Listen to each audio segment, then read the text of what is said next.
kesempatan untuk datang bersilaturahim ini merasa berbesar hati luar biasa. Man ahabba yubsatalahu fi rizqihi, siapa yang mau dilapangkan rezekinya, wa yunsa'alahu fi atharihi, mau dipanjangkan umurnya, falyasil rahimahu, hendaklah dia menyambung tali silaturahim. Makanya sering-sering kita buat pertemuan Maulid, Isra Mi'raj, Nuzul Quran, tahun baru hijrah, ulang tahun pernikahan, selamatan rumah baru, selamatan mobil baru, asal jangan selamatan istri baru. Nah, kan udah ada, saya mancing aja dari situ. Jadi artinya inti dari casingnya aja itu sebenarnya, casingnya Maulid, Isra Mi'raj, sebetulnya itu adalah memperkuat. Karena kalau badan ini rapuh. Badan ini rapuh. Berapa banyak orang yang lari keliling lapangan, badan sehat, dicek, bodybuilding, mati makan pil anjing gila. Tidak sanggup menghadapi hidup ini, berat. Hidup ini berat bagimu. Tapi kenapa dia menjadi ringan? Karena kita serahkan pada dia. La haula wala quwata illa billah. Bukan kuasa kita, bukan kemampuan kita. Makanya orang Islam itu nggak stres. Divonis dengan hukuman gantung mati. Pagi itu mau digantung, subuh itu masuklah orang ke kamar dia, mau mengajarkan syahadat. La ilaha illallah. Nanti kalau kamu digantung sebelum mati ucapkan itu ya. Senyum dia. Senyum dia. Apa kata dia? Aku dihukum mati ini karena memperjuangkan la ilaha illallah. Ente ngajarin saya masuk ke sini ngajarin la ilaha illallah karena cuma mau dapat sesuap nasi. Jangan sempurnakan lagi sandiwara ini, kata dia. Aku mau digantung ini kan karena la ilaha illallah. Jabatannya waktu itu Deputi Menteri Pendidikan. Diutus oleh pemerintahan Gamal Abdel Nasser untuk belajar pendidikan, mensekulerkan orang Mesir ke Amerika.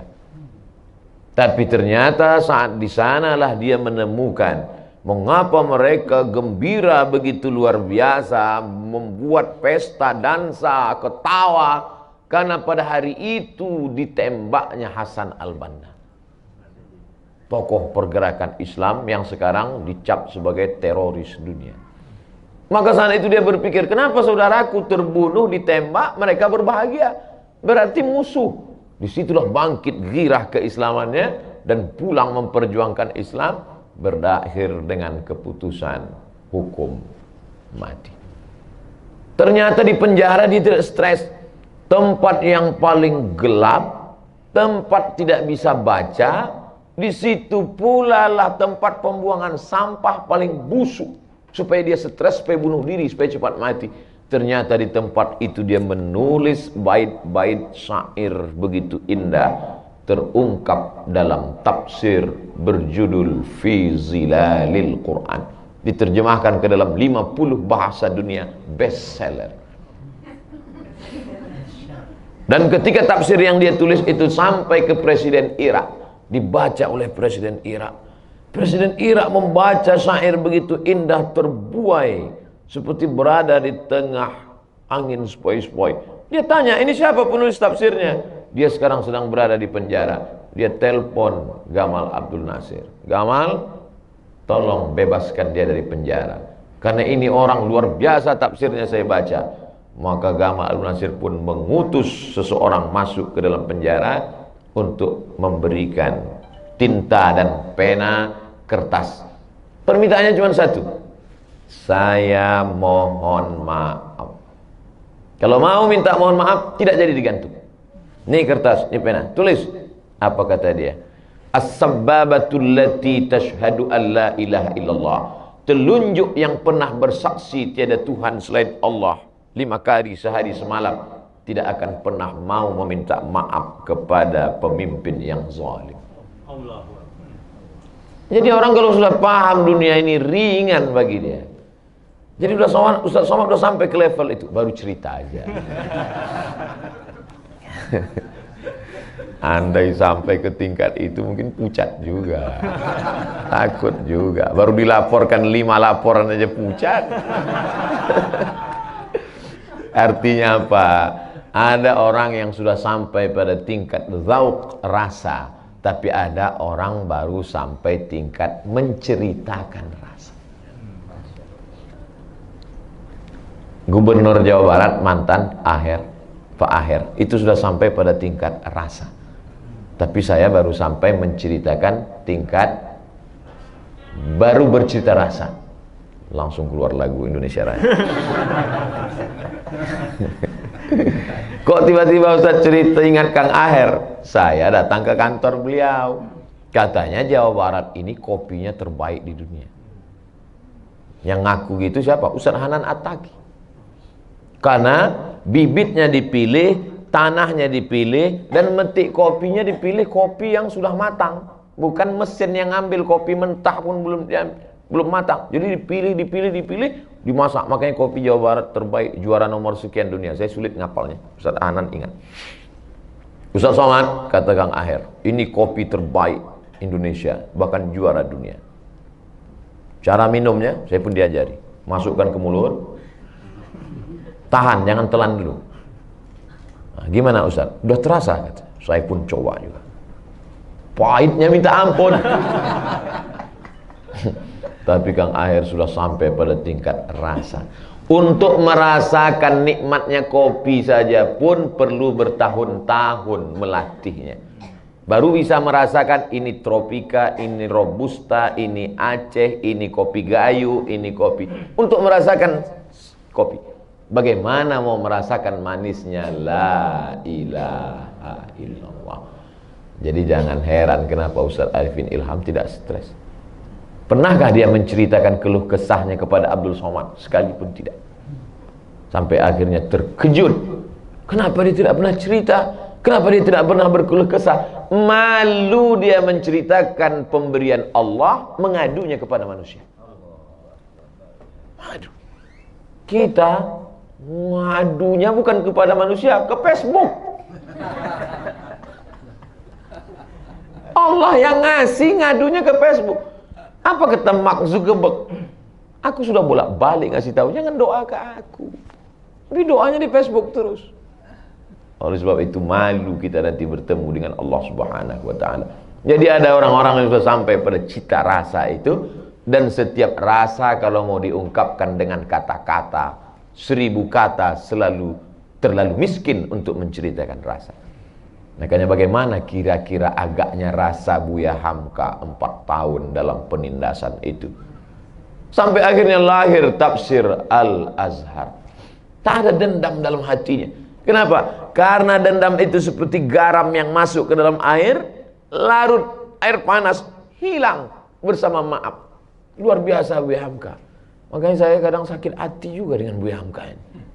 Dia nggak pernah ke Mesir, nggak pernah belajar di Azhar. Universitas Azhar manggil dia, dikasih doktor. Saya 4 tahun di Mesir, ngantrinya aja, naik bisnya aja gantung. Bis tinggi, kita pendek. Pulang cuman LC, lagi cemas. Ini Azhar kenapa begini, nggak adil. Ternyata engkau belum layak Abdul Somad. Ini orang tingkat zauknya luar biasa. Nggak perlu sekolah dia diberikan Allah Subhanahu wa taala. Tapi kalau bisa ceramah saja jangan dipotong. Ini dipotong pas itu anak-anak nggak mau sekolah lagi. Makanya kalau dengan ceramah saya itu dari awal sampai akhir. Ini banyak orang-orang nggak punya duit, nggak bisa beli 2 giga, 4 giga. Dengar 5 menit, akhirnya benci, marah. Dia dengar ceramah saya tentang hidup. Siapa yang mengenal hidup, maka ringan hidup ini baginya. Dunia ini hanya setengah sayap nyamuk. Besok nggak ada yang kerja lagi. Yang PNS tidur aja. Dibangunkan sama istrinya, mas, nggak ngantor. Dunia hanya setengah sayap nyamuk.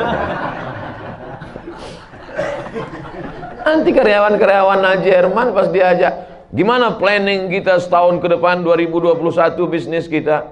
Pak, dunia ini hanya setetes air.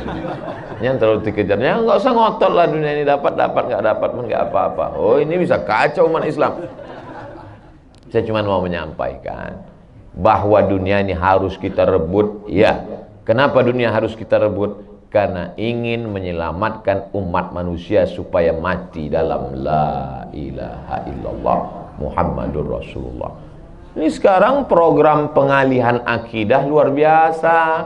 Nama proyeknya proyek makan bubur. Apalagi Ustaz ini? Bubur kalau disendok dari tengah nggak bisa karena panas. Maka gimana caranya? Dari pinggir dulu yang dingin.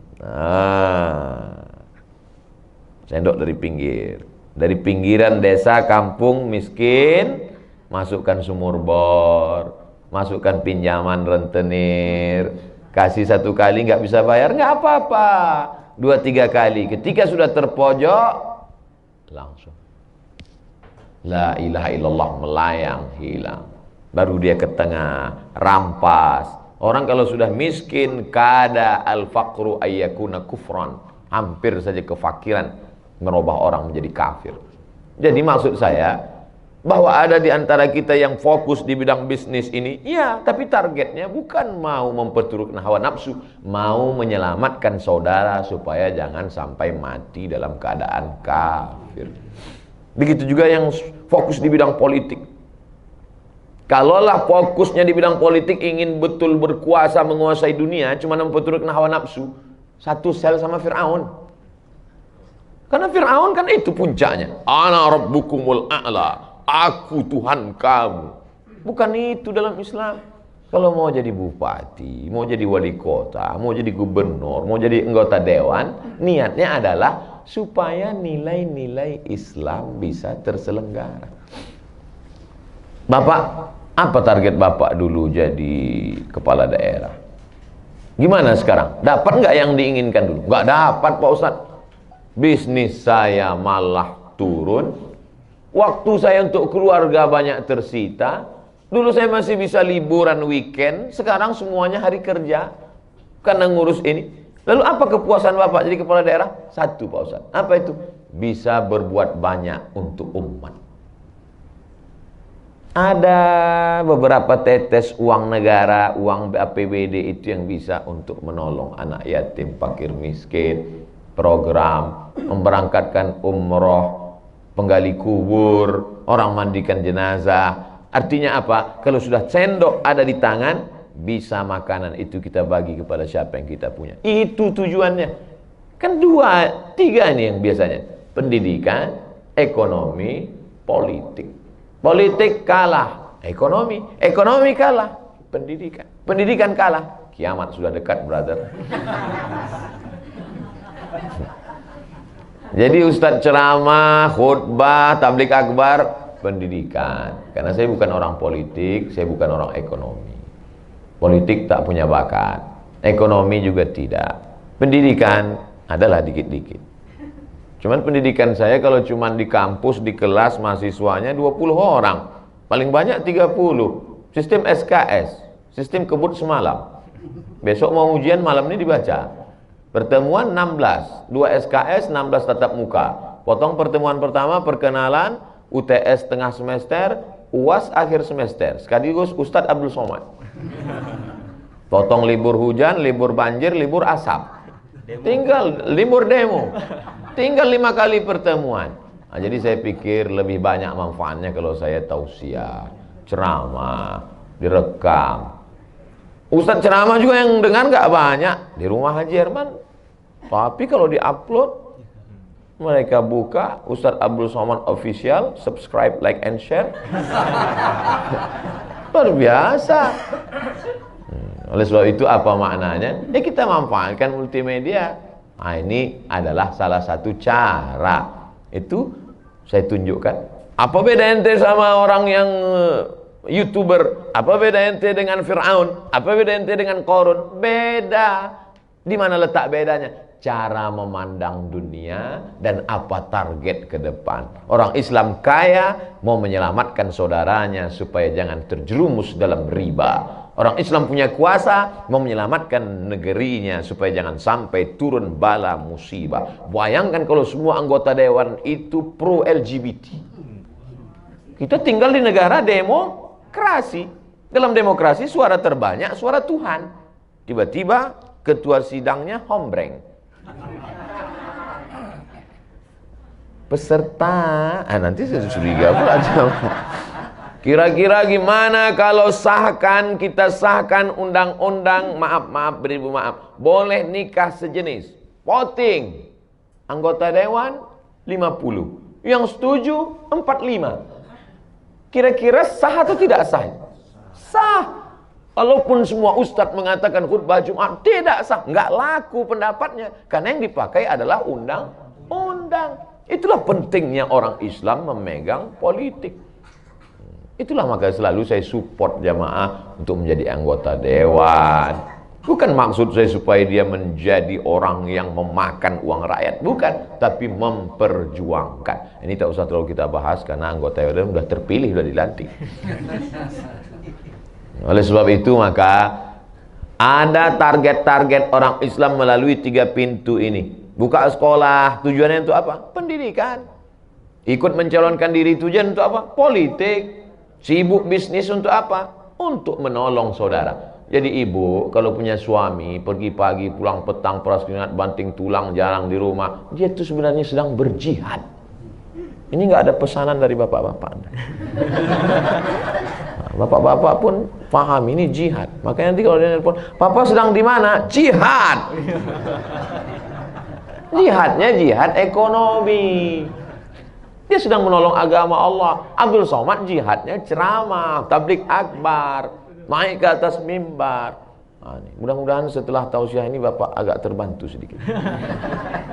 Ibu juga begitu. Ibu sedang berjihad membesarkan anak-anak. Mama ini ngapain sih? Ngurus anak terus? Ibu kasih tahu, ini jihad Bapak. Jihad. Nanti teman ibu nanya, apa ibu ini? Sebentar-sebentar hamil, sebentar-sebentar hamil. Jihad. Inilah yang akan membebaskan Palestina nanti. Allah. Takbir. Allah. Tengok takbir ibu. Artinya apa? Al-hayatu jihad. Hidup ini adalah jihad. Tapi orang dengar ceramah saya sepotong-sepotong. Ketika keluar video saya, mari berjihad di Wabena, dipotongnya. Dibilangnya saya ngajak. Coba dengar ujungnya. Coba dengar baik-baik. Padahal videonya itu 1 menit untuk Instagram. 1 menit pun dia tak ada. Nampak betul nggak punya paketnya. Padahal di situ jelas-jelas saya katakan, wahai saudaraku orang Minangkabau, wahai saudaraku orang Makassar Bugis, wahai saudaraku orang Jawa, kalian orang-orang hebat. 3 suku ini saya sebutkan itu yang paling banyak merantau. Inilah masanya jihad ekonomi. Saudara kita yang pulang, sediakan kios dagang, beri bantuan modal, kirimkan ke nomor rekening berikut ini. Itu jihadnya, jihad ekonomi. Bukan saya katakan, pergi kalian ke sana, bawa senapan angin, pancung kepala. Nah ada. Tapi memang kita tidak bisa untuk berharap banyak kepada manusia. Pengharapan semakin besar, memperbesar kekecewaan. Kecewa paling besar adalah karena harapan yang terlalu besar. Maka jangan pernah menggantungkan harapan pada manusia, harapkanlah kepada dia. Kalau sudah semua orang tak lagi dapat diajak bertukar pikiran, maka berbisiklah ke tanah, berbisik ke lantai, berbisik ke bumi, supaya makhluk-makhluk langit mengaminkan doa-doa. Bukan hadis Nabi, saya dapat di grup WhatsApp.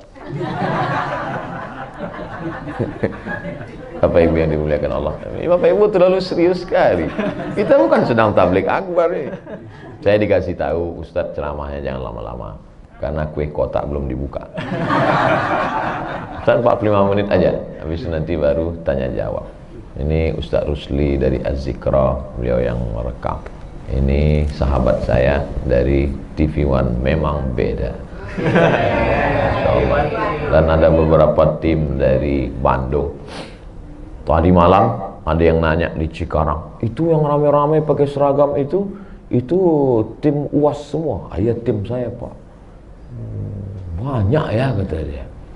Iya Pak, dari Riau semua? Enggak, saya sendiri aja dari Riau. Terus mereka ada yang dari Bandung, ada dari Bogor, ada Jakarta. Berikut mereka tahu saya datang, mereka datang semua pakai seragam. Banyak orang heran. Al arwah junudum mujannadah. Ruh saya, ruh sahabat saya, ruh Haji Herman, ruh Ustadz Syukur, ruh kita semua dulu ketika di alam arwah itu seperti tentara yang berbaris-baris. Kalau ruh ini satu jiwa dia, maka di dunia ini nanti dipertemukan Allah SWT. Ustadz Syukur dari Pulau Jawa, tepatnya di Jakarta. Almarhum Ustadz Arifin Ilham Al-Banjari, orang Banjar, Kalimantan Selatan.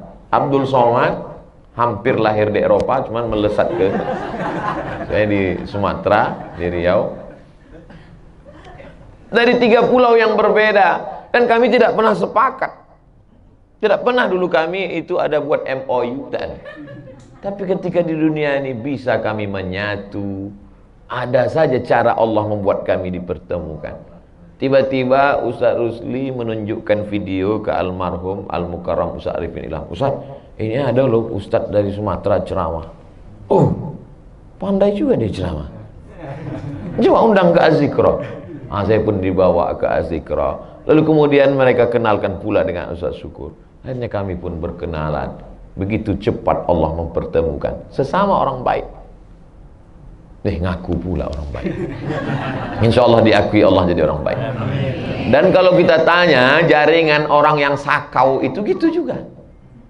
Ente jual apa? Jual rohipnol. Ente jual apa? Sabu-sabu. Ente jual apa? Ganja. Gimana dulu bisa bertemu? Setan mempertemukan kami. Alhamdulillah. Dulu sebelum roh kita itu berjumpa dengan jasad, ternyata kita sudah dipertemukan. Maka mungkin ada di antara Bapak Ibu ketika pertama melihat saya tadi, perasaan pernah melihat Ustadz ini di mana ya? Sebetulnya roh kita dulu pernah berjumpa. Sebelum ada tulang, sebelum ada kuku, sebelum ada darah, sebelum berjumpa dengan jasad. Ruh ini suci, tulus, murni, ikhlas, ridho, qanaah. Tapi ketika berjumpa dengan jasad, ruh ini cahaya, cahaya indah di atas. Sedangkan jasad ini tanah, tanah itu kotor di bawah. Ketika berjumpa ruh dengan jasad, datanglah sifat tamak, rakus, benci, bakhil, pelit, medit, kedekut, dan seterusnya. Maka kita disuruh menyaring ini semua. Akhirnya bapak-bapak, kiai-kiai, tuan-tuan guru bisa bertemu. Saya yakin kita ini semua hatinya sudah bersih. Saya ingat ceramah Ustaz Arifin Ilham, apa kata beliau? Hati itu ada karatnya. Membersihkan karat besi itu bagaimana? Tapi membersihkan karat di hati dengan zikir. Maka lahirlah generasi-generasi zikir. Fadzakir inna fa'atiz zikra. Ingatkan, mengingat Allah, maka bermanfaat. Dibersihkan dengan istighfar, dibersihkan dengan solawat, dibersihkan dengan zikir. Afdalu zikri fa'lam annahu la ilaha illallah. Maka memperbanyak zikir. Saya zikirnya pelan Pak Ustaz. Ya nggak apa-apa. Ada orang zikirnya lebih pelan, lebih khusyuk. Saking khusyuknya sampai meleleh dia. Tapi ada orang zikir saya kalau nggak kuat rasanya setan nggak kabur Pak Ustaz. La ilaha illallah. La. Yang penting substansinya sama-sama sih. Zikir, jangan kelahi. Udah tahu kawan zikirnya slow, dia kuat. Mau manas-manasin. La ilaha illallah. Nah, itu kan ngajak kelahi namanya. Orang berzikir nggak bakal kelahi karena konsentrasi dia adalah mendekatkan diri kepada Allah Subhanahu wa taala. Jadi di dunia tempat persinggahan yang hanya sebelah sayap nyamuk setetes air ini, apa yang mau diperebutkan sebenarnya? Setelah itu kita pun keluar dari dunia ini, caranya macam-macam. Ustadz ini dulu keluarnya gimana? Kecelakaan lalu lintas, innalillahi wa inna ilaihi raji'un. Ustadz ini kenapa? Terlalu banyak minum teh manis, diabetes meletus, meninggal. Ustadz ini kenapa? Selalu diundang ceramah, akikah, walimah, makan kambing, kolesterol naik, darah tinggi, kunang-kunang mati. Ustadz ini kenapa? Nggak ketahuan takdir Allah Subhanahu wa taala. Ustadz ini kenapa? Belum pernah saya dengar orang ketika ditanya, Bu, iya, suami Bu meninggal kenapa? Dicabut malaikat maut. Belum pernah. Selalunya kenapa? Itulah Pak Ustadz, saya nggak tahu sebabnya apa, tiba-tiba pas malam itu tidur, memang sih dia waktu itu ngomong, mama kalau papa nanti meninggal gimana ya, tiba-tiba pas dibangunkan subuh udah dingin aja, meninggal. Itu sebenarnya cara Allah. Semua kita pasti mati, karena kita akan keluar. Dan keluarnya itulah yang paling penting, kalimat terakhir yang diucapkan, la ilaha illallah. Tadi dalam perjalanan mau ke rumah Tuan Haji Herman, saya buka FB, gambar orang sedang diopname di ruang ICU. Mungkin Bapak Ibu udah dapat juga pagi ini, tangannya main game online. Saya kirim ke grup, supaya jangan sampai dibilang saya mengada-ngada. Saya kan selalu ceramah, siapa yang sering sholawat maka husnul khotimah, karena ingat Nabi saat mati. Siapa yang sering ikut majelis zikir, husnul khotimah, karena apa yang paling sering kita lakukan, sering kita ingat, sering kita pikirkan, sering kita pandang, sering kita dengar, sering kita renungkan, itulah yang akan datang waktu kita sakratul maut, waktu keluar dari dunia yang hampa ini. Rupanya dia paling sering main game online. Itulah di ruang ICU. Na'udzubillah. Ya kalau game online-nya game online yang biasa-biasa aja. Kalau game online ngebut mobil McLaren. Na'udzubillah. Oleh sebab itu maka ini semua kesempatan kita berteman dengan orang berzikir, insya Allah berzikir. Bersahabat dengan komunitas orang yang berzikir, insya Allah berzikir. Maka kalau ada grup WA, satukan dengan grup berzikir. Kalau punya grup FB, menyatulah dengan grup yang mengingatkan kepada Allah. Kalau punya grup arisan, arisanlah yang mengingatkan kepada Allah Subhanahu wa taala. Mudah-mudahan grup kita ini grup yang mengingatkan kita kepada Allah Subhanahu wa taala. Nah, sarana prasarananya macam-macam. Nanti datang ya ke rumah kami, apa acaranya? Maulid. Maulid bid'ah wa kullu bid'atin dhalalah wa kullu dhalalatin finnar. Ibu bapak kemarin waktu Asyura 10 Muharram puasa apa enggak puasa? Puasa. Yang bilang puasa yang puasa aja. Jangan Ustaz Somad enggak puasa nih, saya puasa. Waktu itu musafir, cuman saya bilang sama tim yang enggak kuat karena nanti banyak serangan dari jamaah mau salaman enggak kuat, silakan makan. Tapi saya tetap puasa. Ustaz kan musafir ngapain puasa? Saya yang ceramah. Tiap ceramah, marilah kita puasa. Tiba-tiba pas Ustaz puasa. Enggak. Itu mental ke dalam. Jadi saya puasa, walaupun tidak sebanyak Bapak Ibu. Bapak Ibu mungkin 9, 10, 11. Saya 10 aja. 9-nya saya tetap makan. 10 itu saya puasa. Kenapa kita puasa Asyura? Karena Nabi Musa selamat ketika dikejar oleh Fir'aun. Itu alasannya. Itu kan peristiwanya sudah 3000 tahun yang lalu. Kenapa terus diulang-ulang tiap tahun? Itulah dalil Imam Al-Hafiz Ibnu Hajar Al-Asqalani mengatakan maulid boleh diulang-ulang terus. Karena peristiwa selamatnya Musa dari kejaran Fir'aun itu sekali, tapi diulang setiap tahun dengan cara syukur kepada Allah. Maka maulid juga adalah syukur kepada Allah, bukan selamatnya Musa, tapi nikmat yang paling besar, datangnya Nabi Muhammad sallallahu alaihi wasallam. Itu yang ngomong bukan Abdul Somad.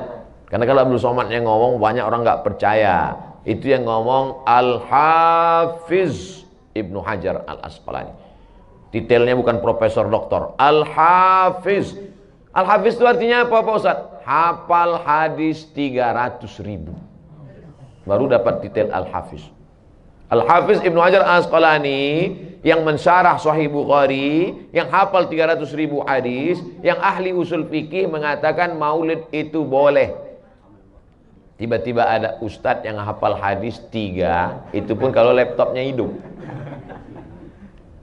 Al-ilmu fil laptop. Mati laptop, mati, habis baterai, habis ilmu. Baca sanad, hilang matan, baca matan, hilang sanad. Tiba-tiba mengatakan maulid bid'ah. Saya nggak ngajak Bapak Ibu. Saya cuma mengatakan, saya lebih percaya Al-Hafiz daripada al-laptop. Ada satu lagi Al-Hafiz, namanya Jalaluddin Abdurrahman As-Suyuti. Kitabnya 500 kitabnya. Kata muridnya Ad-Daudi. Hafalan hadisnya, hafiztu mi'atai alfa hadis. Aku hafal 200.000 hadis. Lau wajadtu aksara min dzalika la hafaztuha. Seandainya aku dapat lebih daripada itu, aku akan hafal juga. Saking kan hebatnya. Apa kata dia tentang maulid?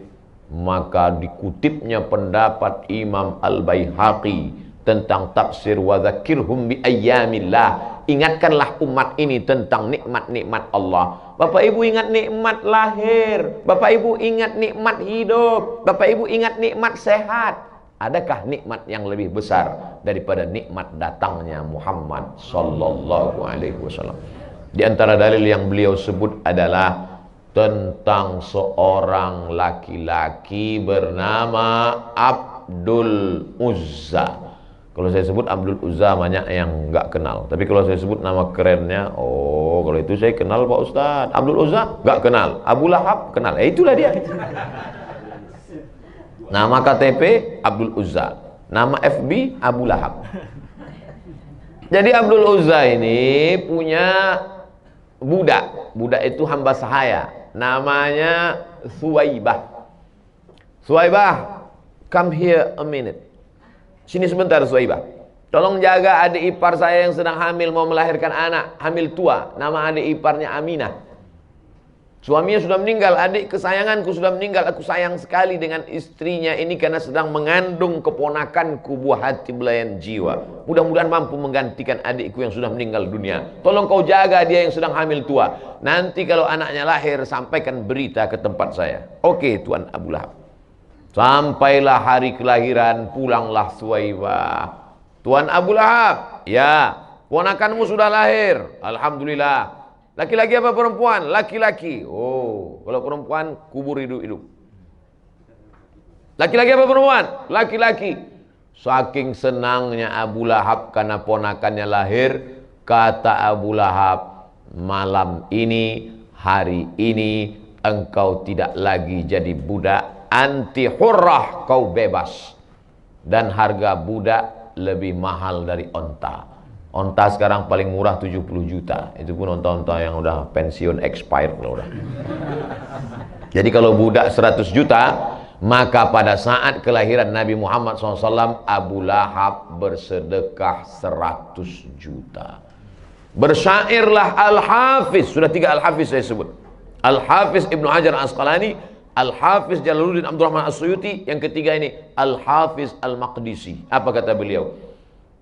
Idza kana hadza kafiran ja'a dhammuhu tabbat yadahu fil jahimi mukhlida ata'annahu fi kulli yaumil itsnaini abada yukhaffaf anhu al-'adzabu masruran bi ahmada fa kaifa billadzi tula umruhu bi ahmada masruran wa mata muwahhida. Diringankan azab Abu Lahab setiap hari Senin karena senang menyambut kelahiran Muhammad sallallahu alaihi wasallam. Buka dalam Sahih Al-Bukhari cerita tentang paman Nabi bernama Abbas mimpi ketemu dengan Abu Lahab, saudara kandung Abbas, Abdullah, Abu Lahab, Hamzah bin Abdul Muttalib. Hai Abbas, Abbas bermimpi berjumpa dengan Abu Lahab. Hai Abu Lahab, ya, apakah engkau masuk neraka? Pasti. Tabbat syada Abi Lahabin wa tab. Di mana neraka itu Abu Lahab? Panas, kata Abu Lahab. Tapi azabku diringankan setiap hari Senin karena aku senang menyambut kelahiran Muhammad sallallahu alaihi wasallam.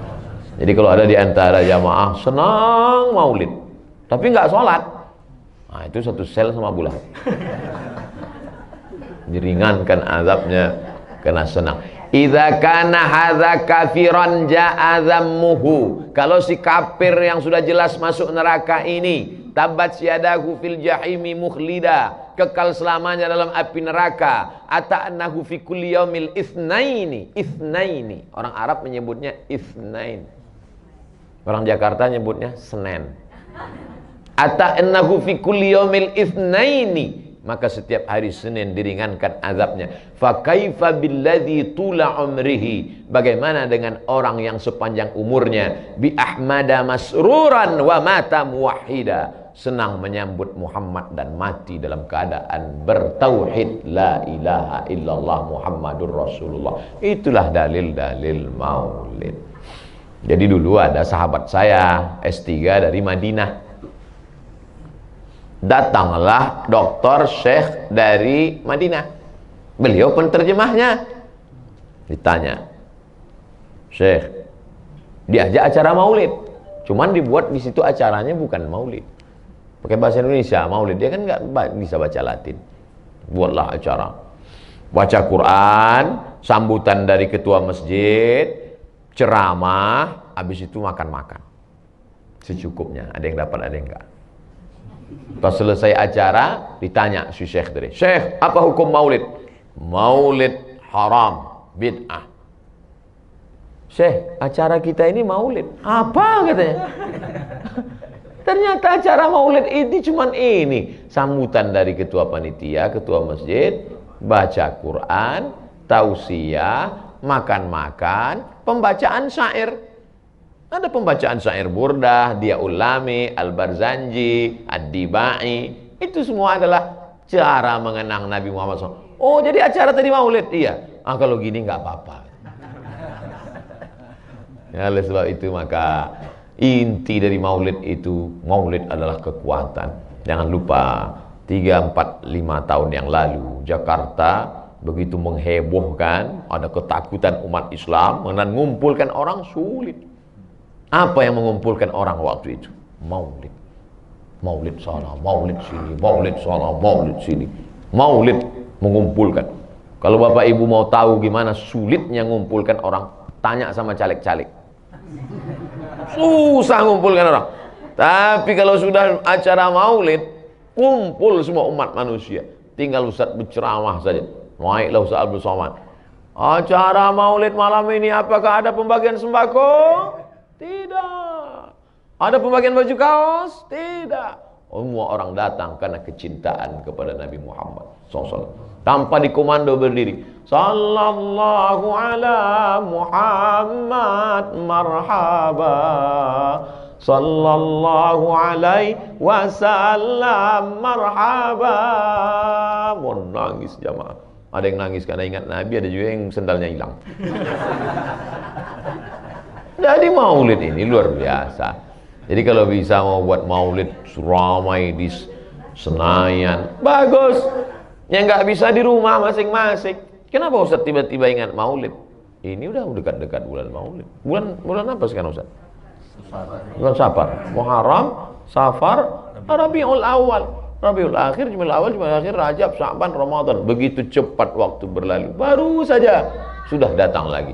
Oleh sebab itu maka mudah-mudahan segala pertemuan-pertemuan itu semakin mempererat, memperdekat dan mengingatkan kita. Dan andai Abdul Somad mati meninggal dunia, saya tak sedih sedikit pun karena Bapak Ibu semuanya akan mengirimkan doa dan Al-Fatihah untuk saya insyaallah. Tengok, belum mati aja udah diaminkan. Ustadz Syukur dapat SMS dari Pekanbaru, lalu di-share Ustadz Syukur ke semua grup. Ustadz Somad meninggal dunia. Semua mereka mendoakan Allahumma ighfir lahu warhamhu wa'afi wa'fu anhu untuk almarhum Abdul Somad. Al-Fatihah. Tetesan embun, tetesan air menetes, tak putus dari seluruh Indonesia, tak putus. Bahkan mungkin yang membuli-buli saya itu pun sedih juga ya.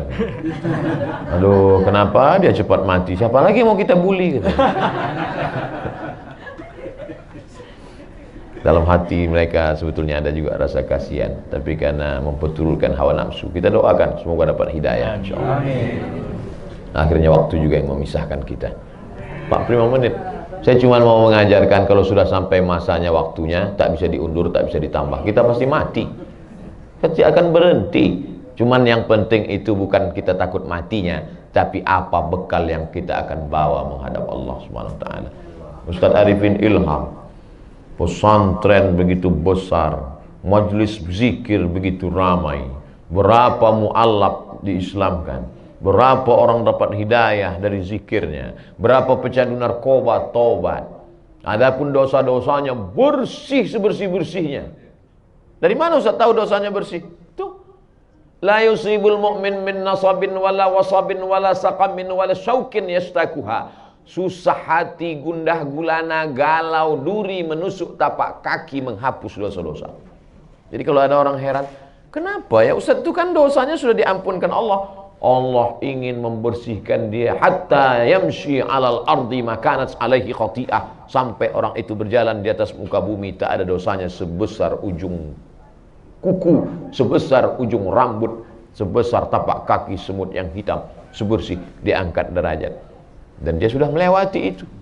Jadi kalau nampak bapak ibu saya ceramah tentang kematian menangis, yang saya tangis itu bukan orang yang meninggal itu, dia sudah bersih. Yang saya tangis itu, kita kira-kira bisa tidak selamat dari su'ul khatimah, selamat dari neraka jahanam. Tapi insya Allah karena kekuatan doa dan jamaah, insya Allah kita selamat semuanya, insya Allah. Jadi apalah kesimpulan ceramah Ustaz ini? Oh, jamaah kita udah cerdas, bisa nyimpulkan sendiri. Apalagi jamaah ini jamaah kelas VVIP, very very important person. VVIP di dunia, mudah-mudahan di akhirat kita juga masuk surga VVIP. Begitu jamaah masuk surga semuanya, mereka cari saya, nggak ada.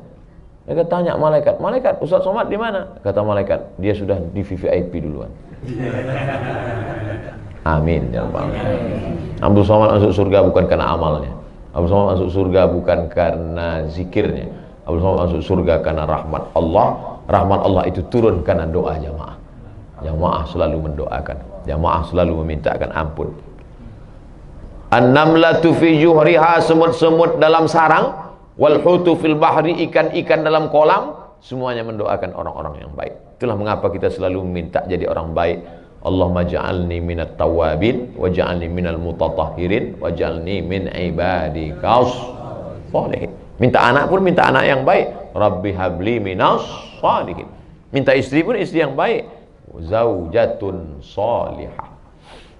Mudah-mudahan kita senantiasa dalam kebaikan. Amin ya rabbal alamin. Terima kasih segala perhatian. Mohon maaf segala kekhilafan dan kesilapan. 45 menit kita bermakna. Ada pertanyaan-pertanyaan akan saya jawab yang bisa saya jawab. Yang tak bisa saya jawab akan saya bawa pulang ke Riau. Nanti saya baca-baca buku lagi, saya cari-cari, baru saya kirimkan jawabannya melalui video. Terima kasih. Wassalamualaikum warahmatullahi wabarakatuh.